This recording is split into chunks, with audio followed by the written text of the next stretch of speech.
Let's say I try and kill myself. Bunch of pills, put a gun to my head, whatever it is. I'm close, but no cigar. So I get put in the hospital, right? And basically put on life support. They're trying to help me survive.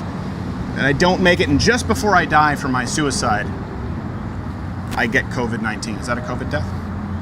No, and I would think it would be one of these few outliers too. Does that? That is literally a 25%? COVID death right now. You know how it be, it's time for the latest Change My Mind, and outside of violent riots, there's one topic that is at the tip of everyone's tongue. Even as the death toll in America continues to climb past 60,000, 2,000 new deaths a day, day after day after day. If people have an underlying condition, it is exacerbated by the virus and therefore included in the death count. Citing CDC data now reports that the U.S. death toll is actually far higher than what's been reported. And you know what? I don't buy it. I think the death count is grossly overinflated, but what do you think? What constitutes a COVID death versus someone dying of COVID? And do you trust the media's reporting on the topic? Let me know in the comments below. On with the show, meet Drees. Well, I appreciate it. Here, you want to move in then so we can actually hear you? Sure. My name's Steven. Or do you want to do the That's social fine. distancing? Pause. Now, before all of you in the media and or the comment section say that I wasn't properly socially distancing, I offered every single person, including on this topic and the topic of America not being racist, the option of me wearing mask or going maskless. See for yourself. I'll put on my mask if you so desire. No, I don't care. You don't? All right. Do you want me to put on a mask? No. No, you don't mind? I don't mind. Okay. Do you need me to wear a mask for you, or? Oh, no, I'm fine. Okay. Would you like me to wear a mask, sir? Oh, I'm fine with this one. Are you? Okay. Do you need me to wear a mask, by the way? Oh, no, you're fine. Do you need me to wear a mask, by the way? No. Okay. Nice to meet you. Do you need me to wear a mask for you? No, Are you I'm okay? not concerned. Okay. Turns out people don't give a rat's ass. On with Drees. So you were asking, can you actually spell your name for me for the Yeah, camera? Drees, D-R-E-E-S. Not Drew Stop. Brees. No. He's not been in Drew a Brees. lot of trouble lately for saying that we should, unify. So yes, I do believe. I think statistically, at this point, it's pretty hard to argue against the fact that the COVID death numbers have been inflated dramatically. Yeah. Why?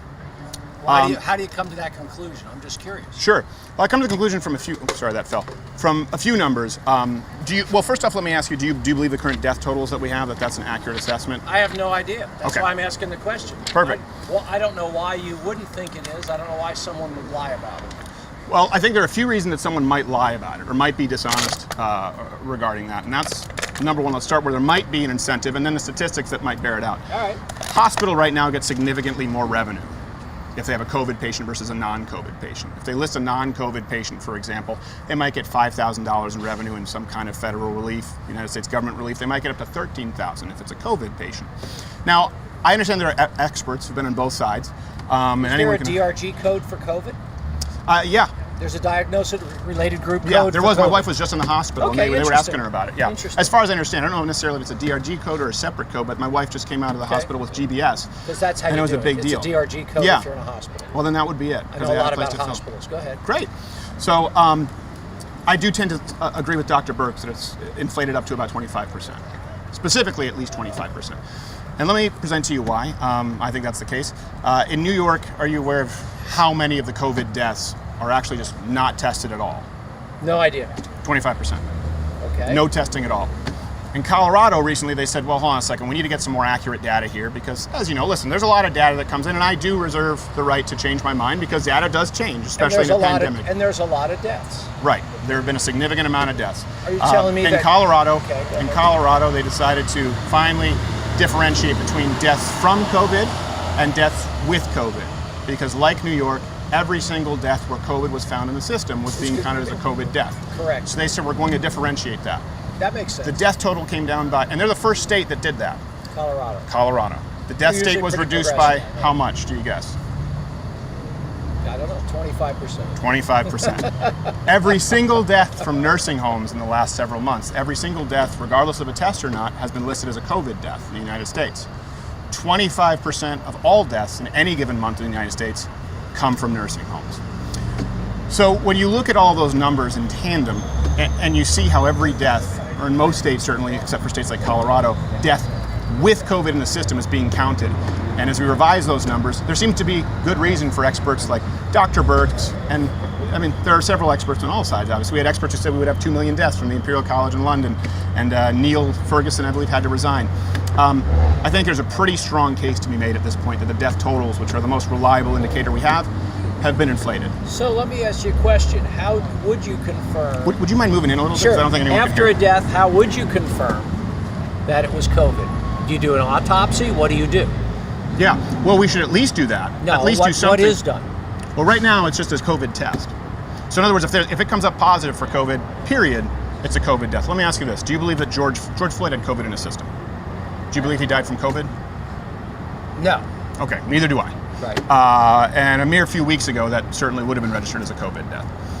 So it's tough because we don't have the statistics on every single COVID case.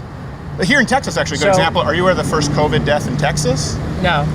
First COVID death was a 97-year-old who already had an underlying condition. I've been trying to search high and low for the underlying condition. Can't get access to it anywhere. I would list maybe underlying condition that he's 97. That could be one of the confounding factors there. But go ahead, I know you have a question. No. So what you're saying is there is no autopsy done routinely on patients that die who have COVID. Therefore, you can't really say whether they've died from COVID or something else. No, that's not. I'm actually saying it's worse than that, in that there are definitive cases where doctors, health professionals know that the death is not the direct cause of COVID, and they list it as COVID anyway. Because you're saying because there's a financial incentive? Is that what you're There are quite a few insinuating? incentives. I mean, there's no doubt. I mean, I think we'd probably agree that it's been politicized for better or worse at this point. Oh, yeah. Yeah. And so that's why you have experts who come out and say, right, everyone said, if you don't believe the experts, you're anti-science. If you don't believe 2 million dead. Remember at one point they said, don't wear masks, you're anti-science. I was advocating masks when they said, don't wear masks. We actually started selling them. We didn't actually sell them, but we had a sponsor who was producing masks, turned their entire factory for masks. We said it's good to protect other people. At this point, people like myself were being condemned by the CDC. Then they said, if you don't wear masks, you're unscientific. Right. Then they said lockdowns to flatten the curve. Well, not only do we flatten the curve, we put a lot of hospitals into bankruptcy and doctors and nurses out of business because Yes, we we never did. had the same surge that we expected. We just had that recently with my wife in the hospital. She had a minor procedure. And then she came out with GBS. I don't know if you're familiar, it's central nervous system damage. And she wasn't able to get the kind of care that she needed. She couldn't get a bed because they had to have it reserved for COVID patients. She Right. couldn't get an MRI done. It took a day and a half because the rule in the hospital was every single MRI machine had to be reserved for COVID, Right. except for one. Do you know how many COVID cases they had in that hospital at the time? Probably zero. Zero. And so I do think that we need to look at the overall ramifications. And I think certain No, that's people true. haven't looked at all of the above. And the reason I think that they are inflating the deaths is because it's been politicized at this point, for better or worse. They want to blame the United States government for not being prepared for it, for the same reason they said 2 million dead, that they've advocated lockdowns and continued it. There is a financial incentive. And I think a lot of the time people just don't want to admit that they're wrong. So when you ask, do you need to do an autopsy? I think at least doing that would be helpful. At least measuring these deaths as we do, for example, like the flu season of 2016 to 2017. 2016 to 2017 was the worst flu season I think we had. It might have been 18 to 19. And it was interesting to me because when I was looking it up, trying to find the worst flu season in the last 2 decades, this is me doing research, I saw a number keep coming up, 85,000 deaths from the flu. Turned out the number was 62,000. And the reason for that was because they revised that number and said, actually, these people weren't really dying from the flu, they happen to have flu in their system. Right. We're not Flu doing in that their with system. COVID. They died of heart attack or whatever. Right. Right. And I would even go and say if someone has, for example, a mild condition, let's say like a heart arrhythmia, and COVID causes complications that abnormally they have a heart attack, that should be a COVID death. Mm-hmm. But we have such extreme cases and so many cases where it's clearly not coronavirus related or COVID related, and people believe these numbers wholesale. Then I believe your argument. I mean, the gal's got the sign over there. I'm going to ask a simple question. Why do you think it's inflated? So Yeah. you think it's inflated, one, because there's no confirmation of anybody who's died with COVID that COVID caused it. No, not anyone who's died. There are many where no tests have been conducted at all. That's my point. Yeah, but you said we haven't had confirmation with anyone. I do believe we've had confirmation with quite a few, but there are a lot where we've had That no it was testing. a COVID death. Okay, Yeah. and there's so what is the confirmation of a COVID death? What is the official confirmation of a COVID death? That's Right. I think that's what would be interesting to know. I think that's an interesting. Now you said you know a lot about hospitals. Are you Yeah. a doctor? No, Okay. You work in a hospital or with hospitals? no. Oh no, you don't work with the evil health insurance or big No. pharma. Okay, good. All right. Doesn't have to do- I invent complex medical devices for doctors and Oh, hospitals. well, there you go. I'm an inventor. Thank you for doing that here in the United States. I'm an inventor. I I start companies and employ people. In Canada, I was originally raised in Canada. Do you know what we call you? figments of our imagination. Bad. Yeah, they don't exist anymore. Bad. No, because there's. I'm evil. I do not believe so. I think that's what I'm makes evil. America great and why we have more medical innovations than anywhere in the world. Ask anybody on either coast. I'm evil. No. I start companies. I employ people. I pay them a lot of money, and I'm evil. You should be ashamed of yourself. I know I should be, but I'm not. How dare you, sir?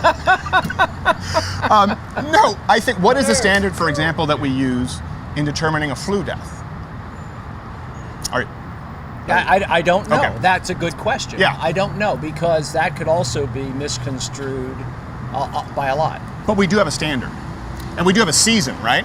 Now, flu, if you look at a flu season, it typically goes from fall to spring. Right. And then it resets. That's how you determine. October to the end of March, and it resets. Right. Some years they'll go to April if it's still severe, depending on the curve.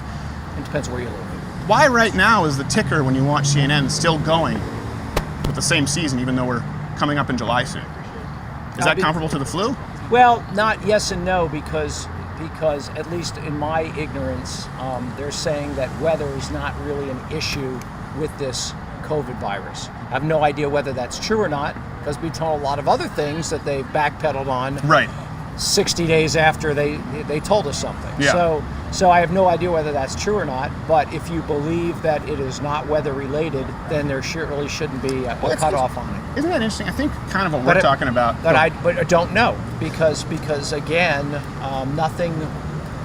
We've had so many contradictory things told us, Right. that it's hard to know what's real. So Right. would you like to know what's something that is real? You and me having this conversation. Yeah, we'd like to know something that is real. About Israel? That is real. Oh, I thought you said about Israel. I was like, No, oh, no, are you going to that come up is with real. Yes. So, what percentage of ventilator patients live? What percentage of It's patients not a that good go on a ventilator? prognosis. It's not a good prognosis. As a matter of fact, I was do you reading a think study. it I don't is? know the exact percentage because this morning I was reading that some studies have shown people do more poorly on ventilators with COVID than CPAPs.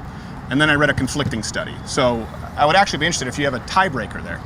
So, worthless piece of information.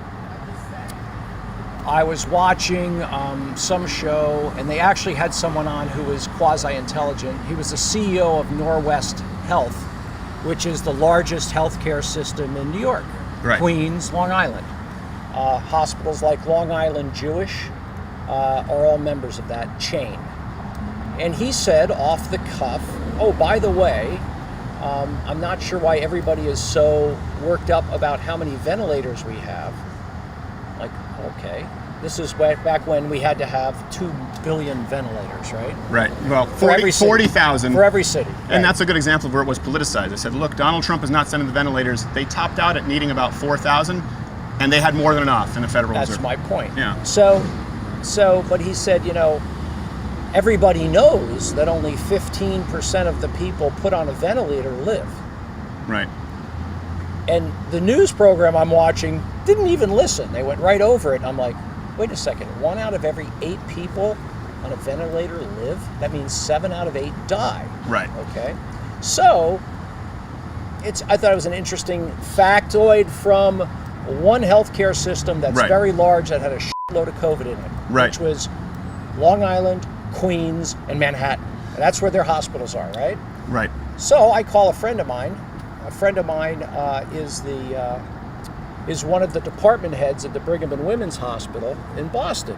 Okay. Brigham and Women's Hospital is a world-class Harvard Medical School hospital, and it was totally transformed in 1 week from a all-purpose hospital to the COVID-only hospital in Boston. Mm-hmm. So they transformed it from all functions for every specialty to COVID-only, a giant emergency room, and they went from 50 to 500 ICU beds in a week. It's impressive. That is impressive. Okay? And so I called him and I said, and I talked to him about a whole bunch of stuff, and I'll leave his name unsaid. And I said, so I heard that 15% of the patients that go on a ventilator live. Is that true in your hospital? And he says, no, in my hospital, that's optimistic. Well, here's my question, too. When That's I look at those. optimistic. I know he says it's more like high single digits. So I'm saying, you're telling me it's 1 in 10? Yeah. So the studies that's that I like, had wow. read was It's like, 9. wow. I'd read 9%, and then that's I'd read as real high low. as 32%. I don't know which one is true. That but live? Yeah, and it Yeah. seemed high to me because most of the studies seem to be between 9 and 20%. That's what I seem to, but there's so many conflicting studies on that. Well, a lot and depends I do wonder, on what your population looks like, your patient population, where they come from. Yeah, and as much as I know that might help the case that I believe deaths are overinflated, I think that regardless of whether it's COVID, by the time someone goes on a ventilator, they're often at death's door. So a good Yeah. example is my Yeah. wife she came out of an operation, she had GBS, and what that does is it moves from the feet upward where she just couldn't move, she couldn't walk, she couldn't move her toes. And so the concern was it can actually move up to the diaphragm where it causes the same kind of neurological paralysis where they can't breathe and they're put on a ventilator. Right. Now, I don't know that that's because ventilator treatment isn't effective, or at that point, the GBS is so severe that it's not really enough to save them. Right. But I do think you're right in that the media, of course, politicized that issue and said, well, where are the ventilators? We need ventilators. And there were a lot of medical professionals saying that's actually not the best way to try and help these people, Right. particularly when we should be talking about CPAPs, the difference between a pressurized environment or assistive. Right, because the real question is how much oxygen do they get? And Right. there's other ways to supply oxygen without intubating someone. Right. And so the other ways to do that actually could be more effective, but Totally. it's hard to know because you don't do a study, and et cetera, et cetera, et cetera. Everybody's trying to You're best. talking about like hyperbaric chambers or something? Well, either a hyperbaric chamber or even like the oxygen helmets that if you looked at the hospitals in Milan and the hospitals in Italy, because they didn't have thousands of ventilators, Yeah. they used these oxygen helmets, and basically you're increasing the level of oxygen for somebody, but you're not forcing it into their system and intubating them. Right. So you can make an argument that perhaps that could be as effective or maybe more effective. It probably is more effective, Don't but know. there are some trade-offs. Have Right. you ever seen oxygen helmet hair? Terrible. Don't care. Makes hat hair look like child's play. I don't care about But hair. I would like obviously to, don't care I about would like hair. to go back to what you mentioned about the summer, how they are continuing these death counts, saying, well, weather doesn't affect it. That's a very generalized statement. Kind of like these are the deaths, right? That's a very generalized statement, whereas when you get a little granular, it tells a little bit more of a story. Well, let's go to some specifics there, because I've heard that as well. Does UV light kill COVID? Yes, beyond any shadow of a doubt, it does. Good. Where does COVID have That's a more good. difficult time living? Outside. Heat, humidity. Specifically, once you get above 80 degrees, I think depending on the study, above 80% humidity, some have said as low as 72, UV sunlight, it can kill it, eviscerate it in 60 seconds. Great. Now, some people Let's can move say... to Houston. Yeah, exactly. Yeah, but then you have to be in Houston. Again, we're talking about trade-offs.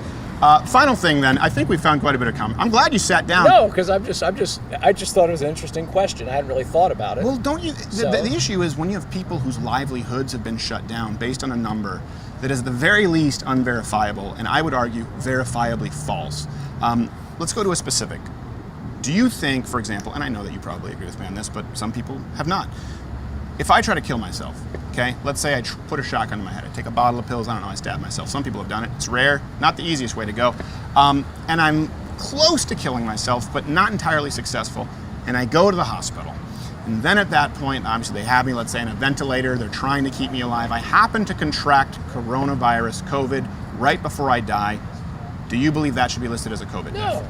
It is. That's No, an well, it exact shouldn't. case in Well, it Michigan. shouldn't be. And there are thousands of cases like that. Yeah, that shouldn't be. Yeah. Because that's not the case. Right. Because COVID isn't what killed somebody. It was some other underlying condition that killed somebody, or some combination of underlying conditions that killed Right. somebody, or circumstances that killed somebody. And if you take away those numbers, for example, the 25% that are completely untested, the kind of cases that I just presented to you, which are verifiable, and then of course you take away the abysmal New York policy that forced nursing homes to take in COVID patients from hospitals, you were talking about many, many tens of thousands Yeah. of lives that aren't on that list. Now you're looking at a severe flu season. yeah. Do you think that it would change the public's perception of the very stringent lockdowns if they understood the real Oh, numbers? sure it could. And that's why statistics are important. So, in my statistics class a long time ago in university, I remember one thing.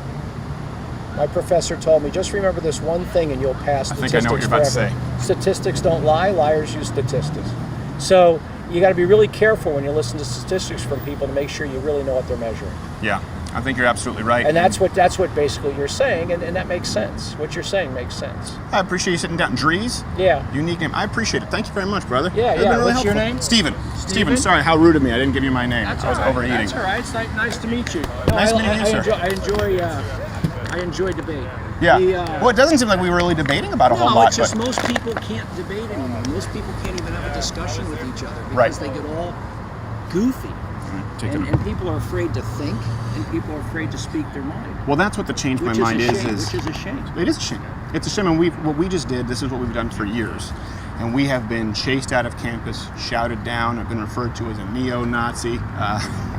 Your guess is as good as mine. My Jewish friend also referred to as a neo-Nazi. So, this idea now really is about shouting people down. I mean, now you have people who want to propose policies to make it illegal for folks who don't kneel. I mean, how do you have a discussion with that at that point? I'm more than willing to sit down and talk with anyone with whom I disagree. Seems to me like you're probably like me, where you like to rationalize discussions even if you agree, but that's how you flex the muscle. Right. You know, that's how it's a perishable skill like anything else. If you don't use this rationalization portion of your brain, Yeah. and they don't teach the Socratic method in college anymore. Yeah. it's I've asked sad. every college student, said, are you familiar with the Socratic method? That was philosophy 101. That was critical, but now they teach critical race theory, critical gender theory, which is fine as an addendum. I had to take 2 years of philosophy in undergrad, so Okay, it so was you- forced. It was forced, Yeah. and it was good. It was good. I'm glad I got it. But anyway, it's you're asking a good question, and basically you can't argue with the fact that if every case or almost every case where COVID is involved is considered a COVID death, Yeah. it has to be overstated. It's Right. impossible that it's not. Yeah. The question is how much is it's overstated? Right. And you would seem like there should be a couple of different counts. Right. One count would be anybody who had COVID who died. Right. Another count would be anybody who had COVID and was autopsied in Right. some way, shape, or fashion, or examined in some way, shape, to determine the cause of death. Right. Should be another number. Yeah. And then anybody who's a question mark should probably be another number. There should be a separate category. There should be separate categories. Right. If Yeah, you- instead if you they're think all about lumped it. under- And that doesn't make sense when you really stop and think about it. It doesn't Right. make any sense. No, and it's not the same standard that's applied to other, seasonal viruses like the flu, or frankly, the same standard that was applied to other coronaviruses that we've seen, or other SARS viruses that we've seen. This is the one scenario where it's measured entirely differently. And at the very least, there have been others that were just sort of lumped in when it was new, and then it was revised. Well, and I give you an example. An example of the same thing. It's going to sound stupid. It's personal. Is technically, I remember seeing my father's death report. Okay, when my father's death report was written, it said he died of a heart attack. I think we wanted to talk after That's all this. right. But guess what? He did die of a heart attack. However, he had lung cancer for 4 years. Now, do you think the heart attack killed him, or do you think the cancer? I thought you was going to say you jumped out behind his bed frame and went boo. No. But my point is, cancer's the thing that killed him. And Right. It just so happened that at the very end, his heart gave in, and that's how they put it on the report. Speaking of which cancer. is bullshit. Yeah, it's all right. Okay, It's all right. it's very Don't different. worry about it. I love cigars. Oh, So anyway, great. Thank you, Dries. really nice Appreciate to meet it, brother. you. What a swell guy that Dries. Weird name though. By the way, if you want these videos to continue, please do consider joining up at Mug Club. It's $69 annually for students, veterans, active military. You get this wonderful hand-etched mug and the full daily show, not available on YouTube, but available exclusively at loudwithcrowder.com/Mug Club, along with the entire Blaze TV lineup. If not, at least bookmark this channel and check back every single day for new videos and content. Let's get back to the show. Meet Paul. Nice to meet you, Paul. Nice to meet you too. So, I understand that you wanted to sit down. First, kind of let me explain what Change My Mind is and what isn't. Sure. It's not really meant to be a debate. It's meant to be rationalizing one's own position, particularly in subjects that are controversial at the time. Often those subjects are the ones that are really the hardest for people to sit down and have a conversation about and find common ground and or disagreement, right? It usually turns into something like a yelling match. So today, it's back in the news, kind of went away for a while. I absolutely do believe that the COVID-19 death count is inflated. I agree with a lot of experts who say that's the case. I think it's pretty hard to argue for the 110 to 120,000 number total that's being cited out there. If you disagree with me, you're more than welcome to change my mind. Okay, so what numbers do you think it actually is? Yeah. Well, first off, let me ask you: do you agree with that number, that general total that's being given out? Yeah, more or less. Yeah, I think it's at least 25% inflated. Okay. And the reason for that is for the same reason that Dr. Birx has expressed that she believes it's about inflated by at least 25%, and a lot of healthcare professionals have. Let's go through a couple of instances. So in New York, 25% of all COVID-listed deaths were never tested at all. Right. Did you know that? Yep. They were never tested, just listed as guessed COVID-19. Then are you aware of what happened in Colorado? And by the way, none of these are trick questions. A lot of people aren't necessarily aware of these. Are you aware what happened in Colorado? Not offhand. Go ahead. So they said that they needed better data. And listen, let's both agree that data could change tomorrow. So something that we could say today could be wrong tomorrow, both of us, right? Especially when it's a pandemic and it's a new mutating disease. In Colorado, they said we need more accurate data because this is much like New York. Everyone who dies who has COVID in their system just lists as a COVID death. That doesn't really help us get a good picture of what's going on. Right. So they separated death from COVID. They separated that from death with COVID, where people who happen to die with it in their system. Right. The number of deaths dropped by, take a guess, The 25%. about 25%. Then all nursing home deaths were listed as COVID-19 deaths, despite the fact that 25% of all deaths in any given month come from nursing home patients because they're very old.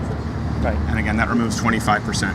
And it is true that a lot of people that have been dying from corona are your older patients. People Absolutely. that have pre-existing conditions, Yes. all sorts of other things. Yeah. So In I New think York, with a lot actually, of the these median cases- age for a corona patient death is older than life expectancy. Makes sense. Yeah. So I think with a lot of these, even though it's a case with corona, I think it could just be the one thing that tips them over the edge. Mm-hmm. Sure, they had diabetes or whatever, some long chronic thing, but I think it was causing people that were going to die anyway to actually die ahead of time, unfortunately. I think in some cases that's true. Not in all cases. So let's use an example. If someone's hit by a car, George Floyd had COVID in his system. Right. Do you think COVID killed him? Nope. No, I think That we is would the both. 2020 headline of the year, though, right? Right, yeah. Corona and George Floyd. Right. That's exactly right. And then back to Corona once the riots started settling down. No, exactly. I think we would both agree that that's probably the knee on the back of his neck, and obviously the drugs in his system would be what led to his death, not the fact that he had COVID, where it seemed from what we know now, asymptomatic. So we would say that's not a COVID death. Now, in the state of New York, that would have been listed as a COVID death only a few weeks before if you remove the politicization. Someone hit by a car who has COVID in their system, is it a COVID death? I've heard cases of that. Have they actually filed them as COVID deaths? Yeah.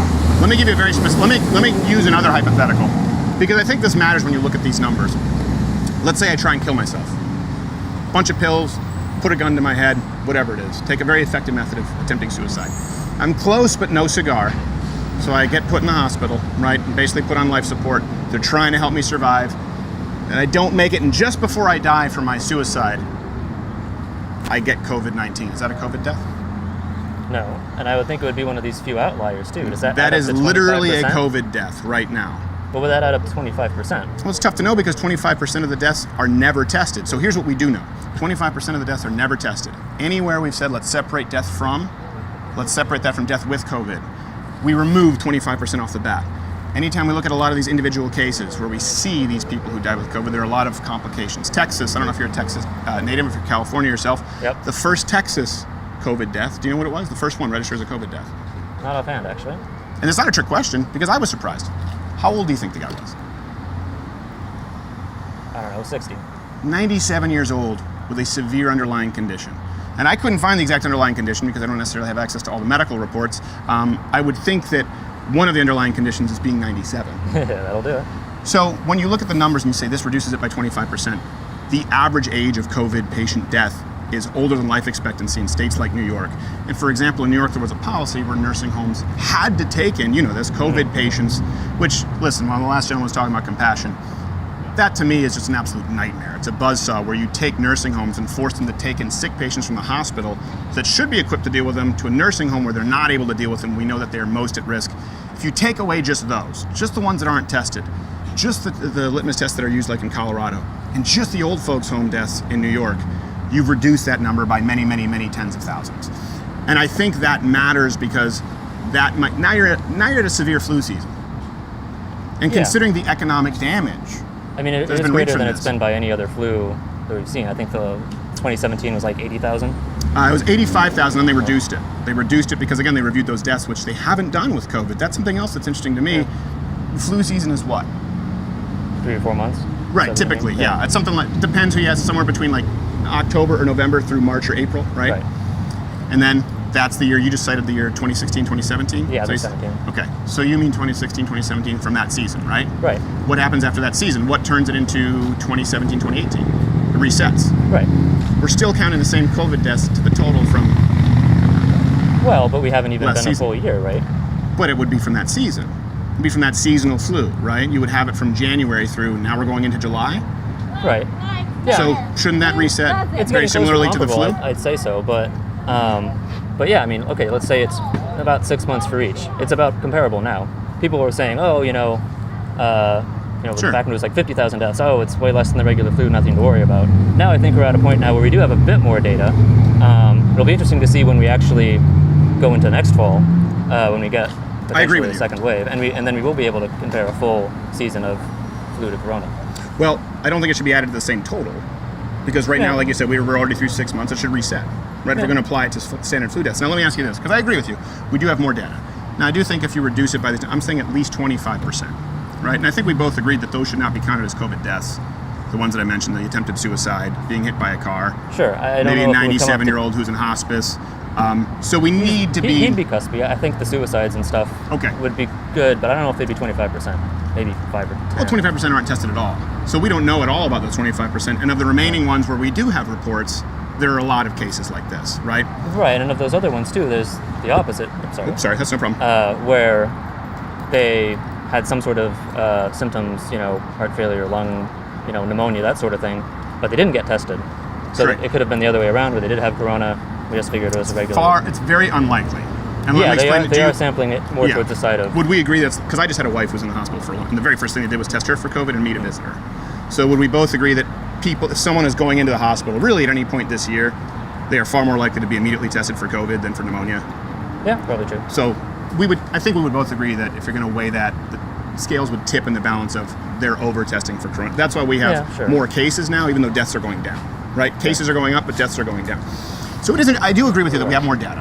And I think we need to, and you tell me if you think, I think that we do need to adjust our approach based on data.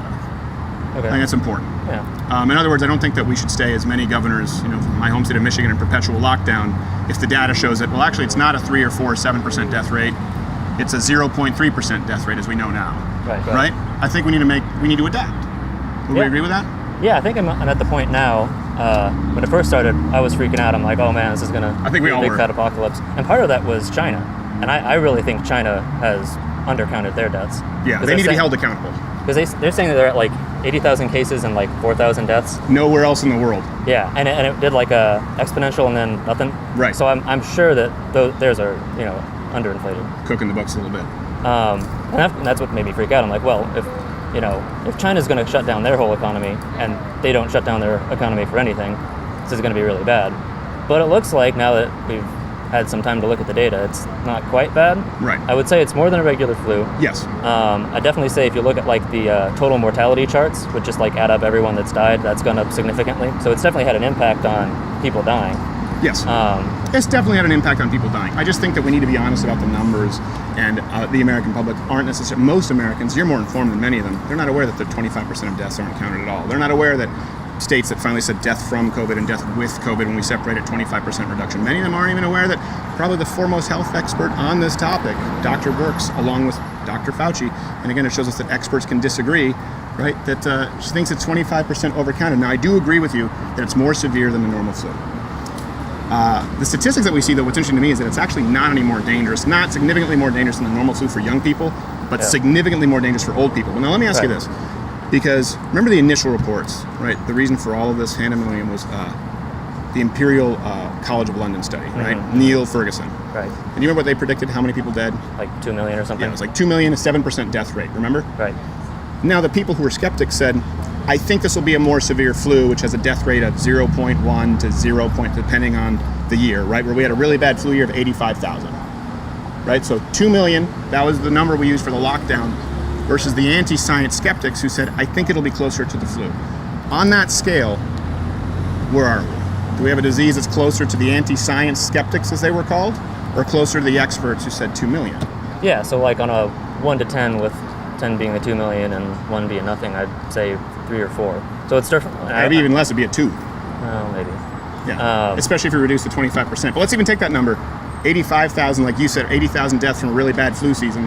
And let's even take which is what it looks like. But let's say it's 110 or 115,000 now. Here's 80,000. Here's 2 million. Yeah, right? I guess. So I was skeptical of that when that came out at the time too. Right. I thought the second round of numbers that they had of about 200,000, which is probably what we're on track for now. Seems about right. If we use the metrics of just counting anyone who dies who has it in their system, yeah. Yeah. Well, and if we get the second wave, Right.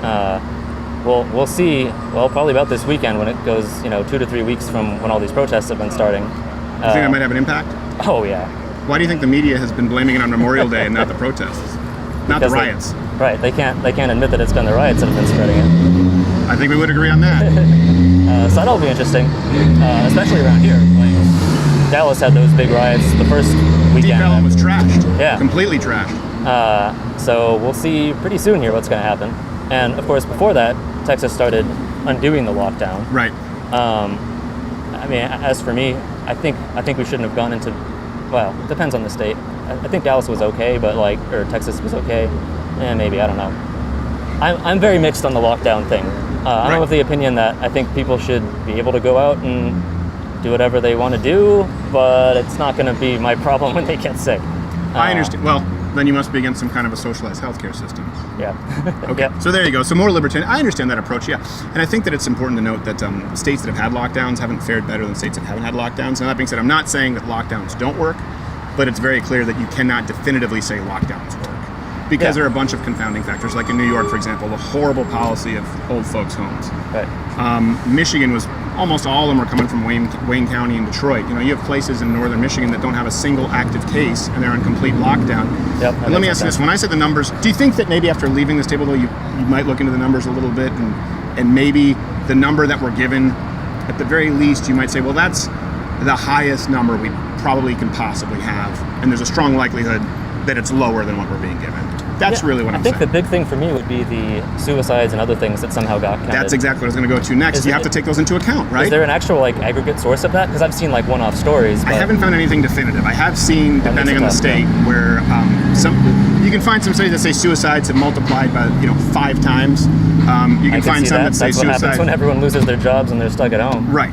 And so I think if you take all these things into account, the idea of the stringent lockdowns and that you're anti-science if you don't 100% agree with it, that's a real problem for me. And the idea that if you don't listen to people who say 2 million lockstep, well, you don't listen to the experts. Well, there are a lot of experts who said it wasn't going to be 2 million, and it turns out they were right. For the longest time, we were told the experts said don't wear masks. Remember that? Don't wear masks. Then it's, well, now you're not listening to the experts if you do wear masks. I think the thing with that, as you said at the beginning, is everyone is freaking out and realizing, oh crap, we need these supplies for our hospitals. So don't wear masks, citizens. We need to have everyone else have the medical people with them. But still dishonest. Oh yeah, for sure. They should have just said, hey, masks work, masks help, but please send them to our healthcare workers. Instead, they said a mask could hurt you, remember? Yeah. Yeah, and on the other hand, if you look at China aside, East Asian countries have actually been pretty good as far as cases. Well, they also basically dox their own citizens, like in South Korea. So the contact tracing was very severe, where not only they show the public where these people are who may have coronavirus. And again, that does come into, in the United States, are we willing to give up our civil liberties where anyone on our block should know our goings on because we may have tested positive.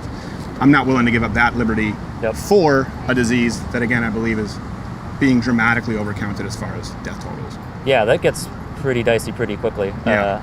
I work in cybersecurity, and I can think of all sorts of bad things you can do with that. Yeah, no, exactly. Once you give that up, you never get it back. But with Japan and Taiwan, they have a mask-wearing culture, and Taiwan especially didn't have very many cases at all. So I think it helped with them a lot. Well, Taiwan, a big part of that is their deep mistrust of China and the CDC, and the World Health Organization, who, by the way, refused to even acknowledge them as any kind of an independent nation, state at all. And so right away when China said, oh, it's nothing to worry, Taiwan said, we're doing the exact opposite and took all precautions. So a big part of it is their deep mistrust of China and the World Health Organization, who parroted the 2 million number. Yeah, the Taiwan thing, that's a whole other scenario where it's amazing to me if you have Americans here who riot in the streets for injustice, but not a peep when it comes to Taiwan or Hong Kong. All right, what was your name? Paul? Paul, yeah. Paul, thank you so much, Paul, for sitting down, brother. I hope it was productive. It was helpful. Thank you, man. Hey, if you enjoyed this installment of Change My Mind, click one of these other installments in the videos playing in boxes here. That's the only way you'll find them, because if you search Change My Mind, they might not show up because YouTube's deemed them controversial. Subscribe, hit the notification bell, and we'll see you, but we probably won't.